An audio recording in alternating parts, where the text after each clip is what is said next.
안녕하세요. 오늘도 사연살롱을 찾아주셔서 감사합니다. 요리사로 일하고 있는 여성이에요. 올해 결혼해서 지금 한창 신혼생활을 만끽하고 있죠. 저는 주변 사람들에게 제 과거에 대해 잘 이야기하지 않아요. 친구가 많은 편도 아니지만 그래도 정말 가까운 사람이 아니고서는 그냥 평범하게 자랐다고만 얘기하죠. 사실 제 어린 시절은 그리 평탄하지 않았거든요. 그렇다고 불행했던 건 아니에요. 저에겐 저를 끔찍히 사랑해준 분이 계시니까요. 바로 제 할아버지예요. 할아버지는 제 유일한 가족이었어요. 제가 기억하는 한 저는 늘 할아버지와 함께였어요. 할아버지는 저를 사랑으로 감싸주셨죠. 저에겐 부모가 없었거든요. 소위 말하는 고아였죠. 할아버지는 공사장에서 막노동을 하시며 절 키우셨어요. 나이가 드시고는 폐지도 주워다 팔고 업체에서 야채랑 과일을 받아다 트럭에 싣고 다니며 팔기도 하셨죠. 그래서 저는 아기 때 사진이 없어요. 할아버지께서는 그래도 어린 시절 모습은 남겨놔야 한다시며 6살 이후로는 생일 때마다 사진관에 데려가 사진을 찍어주셨어요.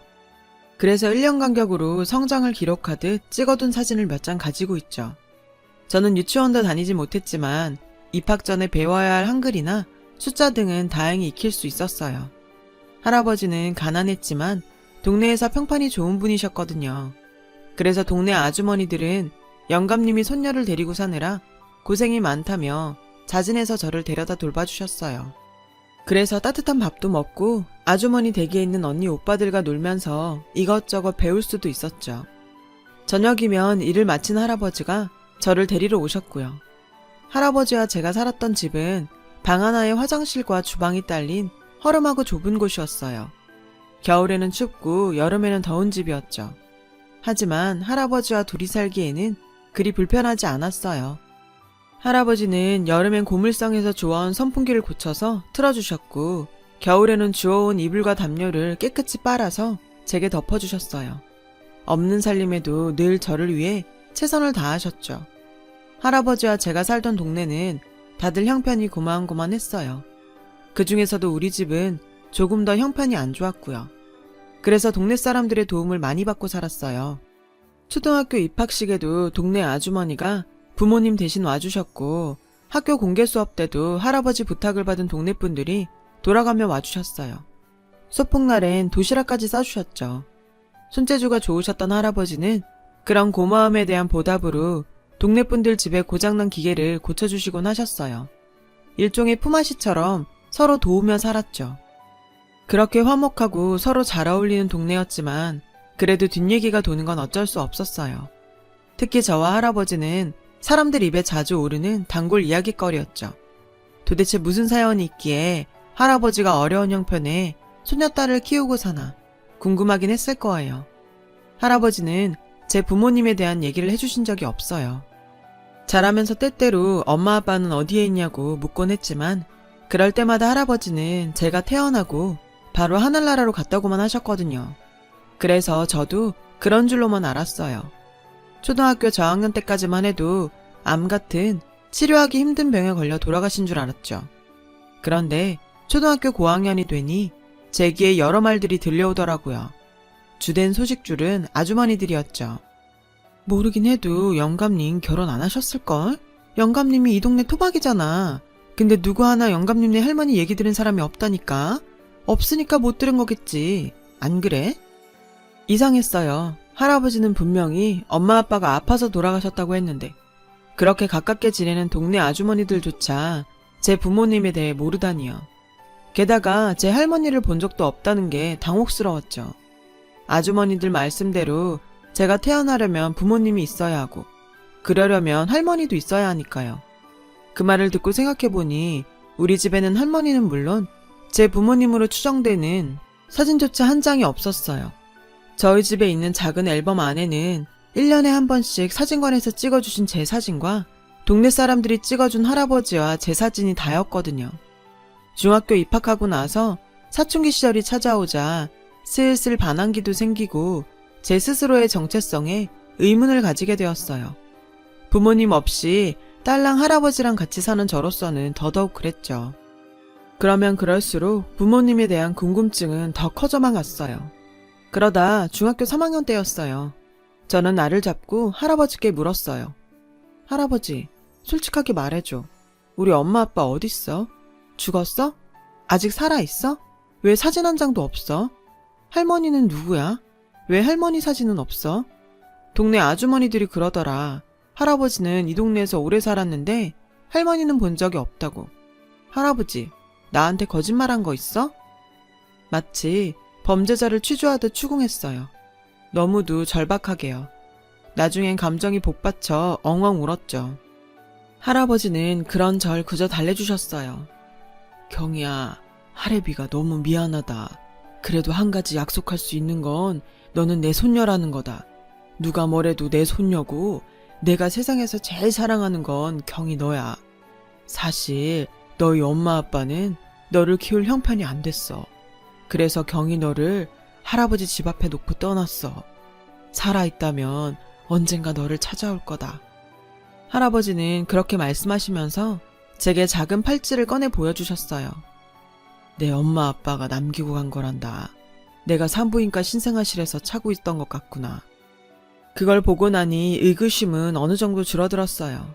엄마 아빠가 저를 버리고 간 건 맞지만 그래도 할아버지만큼은 저를 사랑으로 키워주셨으니 그거면 됐다고 생각했죠.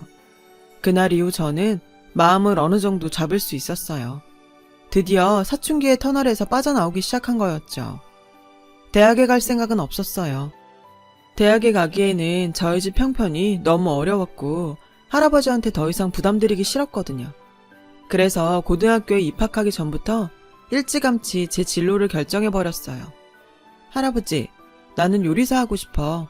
고등학교 3학년 때 취업반에 들어가서 조리사 자격증 따고 졸업한 다음에 바로 취업할래. 할아버지는 대학 가고 싶지 않냐고 물으셨어요. 등록금은 어떻게든 마련해 주시겠다면서요. 저는 진짜 요리사가 되고 싶다고 하면서 미리 약을 쳐두었죠. 할아버지가 죄책감을 갖지 않도록 말이에요. 그렇게 저는 목표대로 고3이 되자마자 저희 학교와 연계된 직업학교에서 요리를 배우기 시작했고 자격증도 여러 개 따게 되었어요. 졸업하기 한 달 전에 취업을 하고 졸업식 일주일 후에 첫 월급을 타게 되었죠.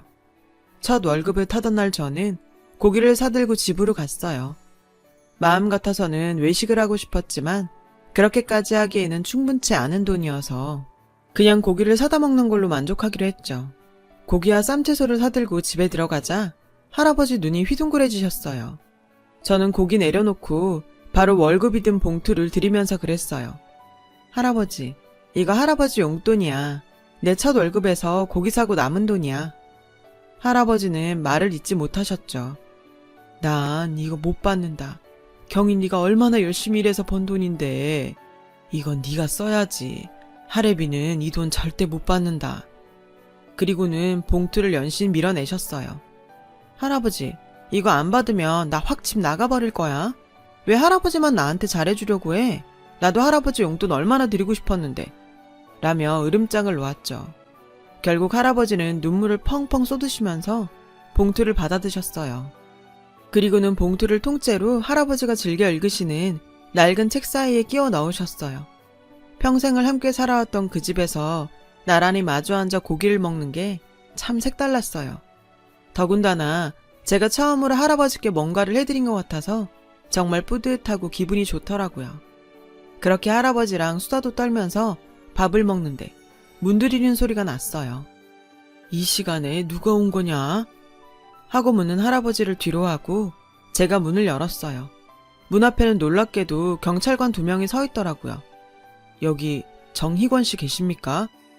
저는 저희 할아버지라고 했어요. 그럼 그쪽이 유경희 씨입니까? 라고 묻더군요. 저는 맞다고 대답했죠. 저희랑 서로 좀 가주셔야겠습니다. 저는 무슨 일이냐고 물었어요. 그러자 어르신을 아동 유괴로 고발하신 분이 계셔서 저희와 같이 가주셔야겠어요. 황당했어요. 아동 유괴라니요. 할아버지가 왜 그런 끔찍한 범죄 혐의로 고발당한 건지 알 수가 없었죠. 저는 할아버지는 절대 그런 사람이 아니라고 했지만 경찰들은 같이 가자는 말만 했어요. 결국 그날 밤 할아버지와 저는 나란히 경찰차에 몸을 실었어요. 서해 도착해서 안내받은 곳으로 가서 기다렸어요. 그런데 이상하게 할아버지는 차분해 보이시더라고요. 시간이 흐른 뒤 아까 그 경찰들이 돌아왔어요. 그런데 이번에는 다른 사람들도 같이 왔더라고요. 50대로 보이는 여자와 손을 꼭 잡은 채 들어온 부부였죠. 50대로 보이는 그 여자는 저와 할아버지 쪽으로 달려와서 외쳤어요. 맞아요. 이 영감님이 맞다니까. 그때 청소일 하던 사람 맞아요. 이 영감님이 사장님네 딸을 납치한 거라니까요. 그게 무슨 소리예요? 우리 할아버지가 누굴 납치해요? 제가 버럭 소리 지르자 경찰은 저와 그 아줌마를 진정시켰어요.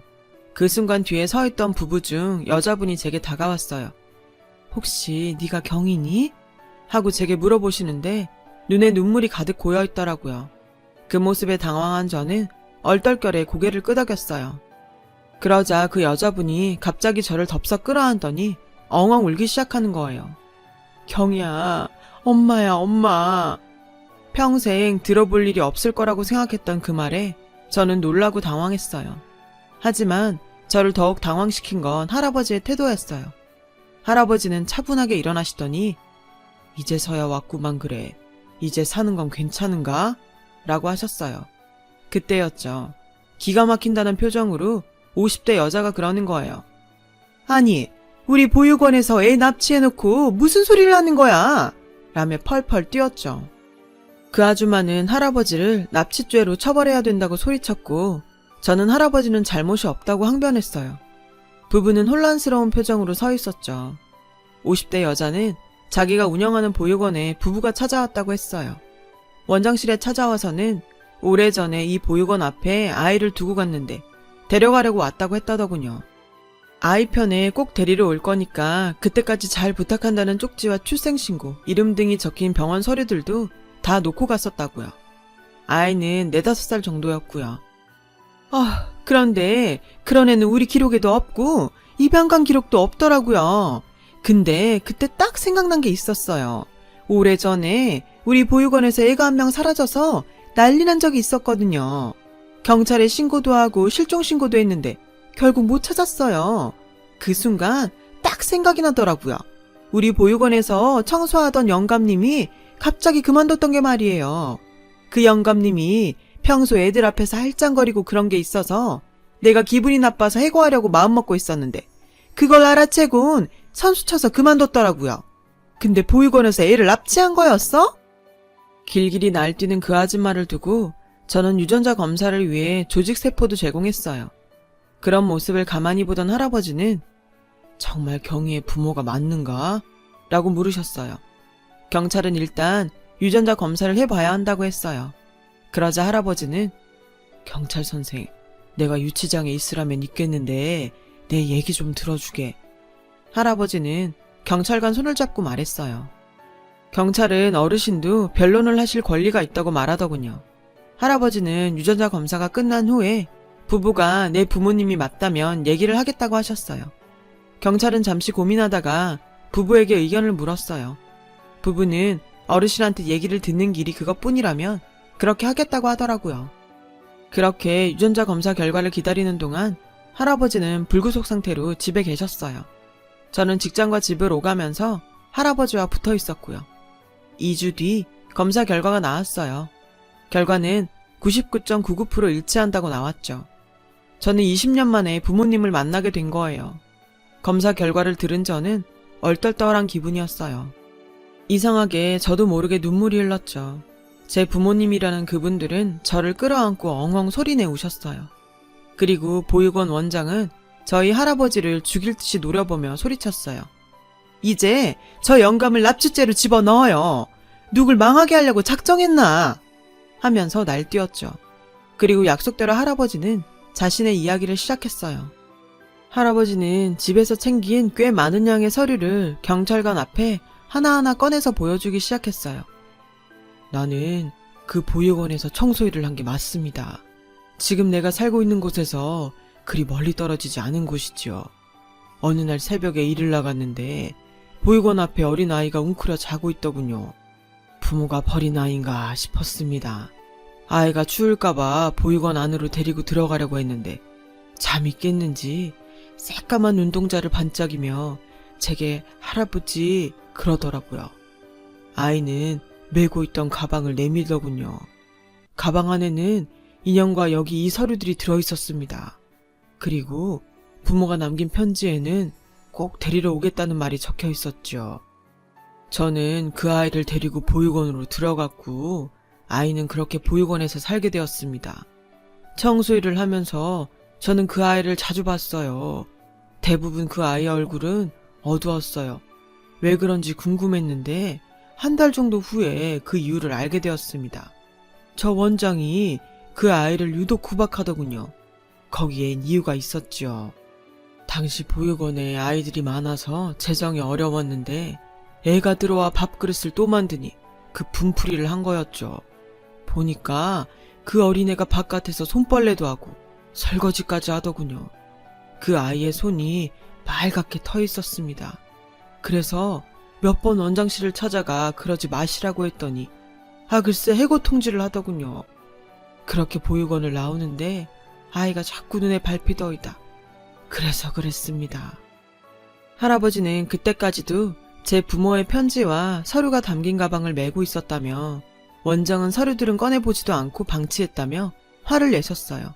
그게 절 납치한 이유였다고요. 그리고 그때부터 손녀로 키우셨다고요.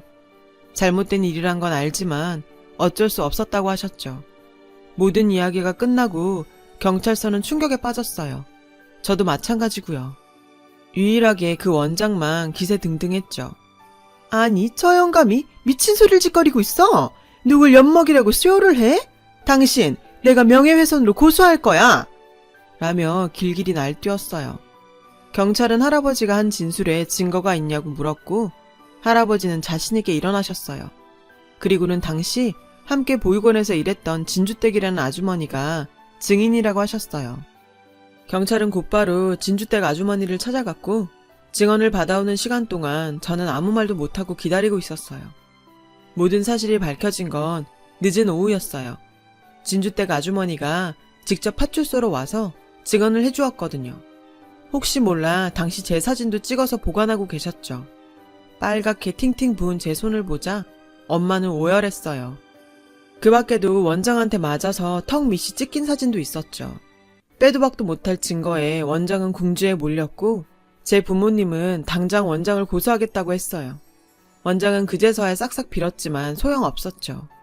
원장은 그날 바로 아동학대 혐의로 기소됐어요. 그리고 할아버지와 저는 집에 돌아갈 수 있게 되었죠. 그날 밤 부모님의 이야기도 들었어요. 아빠가 사업을 하려다 사기를 당해서 하루아침에 길바닥에 나앉게 되었고 도저히 저를 키울 수가 없어서 시설에 잠시 맡기려고 했었다고요. 저를 데려오기 위해 부모님은 열심히 일하셨고 살림이 조금 나아지자 보육원으로 찾아갔지만 저는 서류에도 등록되지 않은 채 사라지고 없었다고 하셨어요. 그러다 얼마 전 마지막이라는 심정으로 다시 보육원을 찾아갔고 그제야 원장이 할아버지 이야기를 하면서 아이가 납치된 것 같다고 했다더군요. 그래서 경찰에 신고를 하게 되었다고요. 원장은 모든 죄를 할아버지한테 넘기려고 벌인 짓이었지만 결과적으로는 제가 부모님을 만날 수 있게 도움이 됐던 것도 사실이었어요. 그렇다고 용서할 수는 없지만요. 부모님이 지금처럼 경제적으로 안정을 찾은 건 몇 년 안 되었다고 했어요. 그동안 자식을 버린 죄책감으로 일만 하고 사셨는데 이제는 마음의 짐을 조금은 덜 수 있을 것 같다고 하셨죠. 이상하게 저는 부모님이 밉지 않았어요. 그냥 엄마 아빠를 드디어 만난 게 설레기도 하고 긴장될 뿐이었죠. 밉지 않았던 건 할아버지 때문일 거예요. 할아버지랑 살면서 충분히 사랑을 받아왔기에 부모님에 대한 미움이 덜했던 것 같거든요. 그래서 부모님께 두 분을 이해한다고 말씀드렸어요.